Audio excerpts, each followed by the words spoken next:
सभी को जय मसीह की। एक बार फिर से हमारे चैनल में आप सभी का स्वागत है। और आज हम देखेंगे कि कलीसियाओं में कितने प्रकार की बाइबल का इस्तेमाल किया जाता है या उनका अध्ययन किया जाता है। और जिस प्रकार से आप सब जानते हैं कि हमारे भारत में ये एक बाइबल है और ये आम बाइबल है जो हम लोग इस्तेमाल करते हैं। इसको प्रोटेस्टेंट बाइबल कहते हैं और इसमें 66 किताबें हैं। पुराने नियम में 39 किताबें हैं और नया नियम में 27 किताबें हैं। और पुराना नियम हम सब जानते हैं कि वो यहूदी धर्म ग्रंथ है और यहूदी लोगों का बाइबल है, जिसे तनक या तलमुद भी कहते हैं।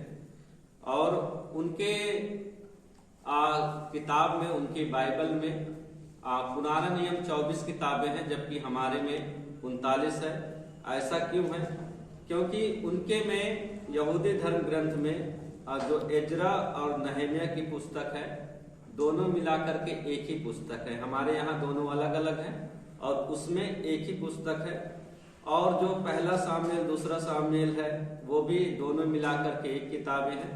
और पहला राजा और दूसरा राजा हमारे में 2 है, वहाँ 1 है। और इसी प्रकार से पहला इतिहास और दूसरा इतिहास भी दोनों एक ही में है।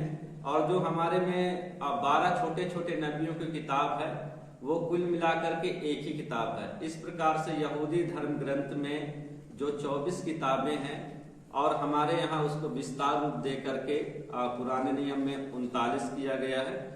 और इस प्रकार से यहूदी धर्म ग्रंथ और हमारा जो 66 किताब का, जिसे आम भाषा में प्रोटेस्टेंट कलीसिया की बाइबल कहा जाता है, ये थोड़ा सा अंतर है। और यदि हम देखें तो दूसरा एक प्रकार का बाइबल है जिसे रोमन कैथोलिक बाइबल कहा जाता है और उसमें 73 किताबें हैं। नया नियम में सेम 27 बुक है। जिस प्रकार से प्रोटेस्टेंट बाइबल में नया नियम में 27 है, उसी प्रकार से रोमन कैथोलिक में भी 27 किताबें हैं। लेकिन पुराने नियम में उसमें कुछ ज्यादा बुक हैं, लगभग 7 बुक जो है वो ज्यादा है। और ये रोमन कैथोलिक के द्वारा ऐड किया हुआ बुक नहीं है, यहूदी लोगों द्वारा ऐड किया गया बुक है, जो लगभग 250 से 180 ईसा पूर्व जो मिस्र के अलेक्जेंड्रिया में रहने वाले यहूदी थे, तो वहां के सम्राट ने यरूशलेम के लोगों से निवेदन किया कि हमारे यहाँ यूनानी भाषा बोलने वाले लोग हैं, तो वहां से कुछ लोगों को भेजा गया ताकि इब्रानी जो पुराना नियम है, यहूदियों का धर्म ग्रंथ है, उसको यूनानी में ट्रांसलेट करें। और उसी समय ये जो कुछ भाग था बुक का, वो ऐड किया गया, जिसे सेप्टुअजिंट वर्जन बोला जाता है या सेप्टुअजिंट ट्रांसलेट, जो इब्रानी से यूनानी में हुआ था। और उन्होंने कुछ जो बुक्स था वो ऐड किया। और इस प्रकार से रोमन कैथोलिक में 73 बुक हैं। और एक वर्जन है बाइबल का जिसे ग्रीक ऑर्थोडॉक्स बाइबल बोलते हैं, पूर्वी कलीसिया का बाइबल, जिसमें 76 बुक है। और ये भी सेप्टुअजिंट का ट्रांसलेटेड बाइबल है, पुराना वर्जन।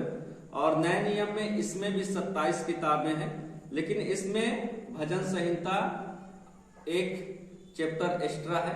हम दूसरे बाइबल में देखते हैं कि भजन संहिता चैप्टर 150 तक है, 150 तक है, लेकिन इसमें 151 चैप्टर है।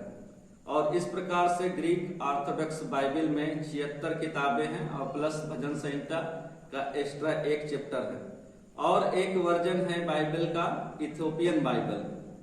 ये सबसे पुराना बाइबल है संसार में, और जो किंग जेम्स वर्जन से भी 800 वर्ष पुराना बाइबल है।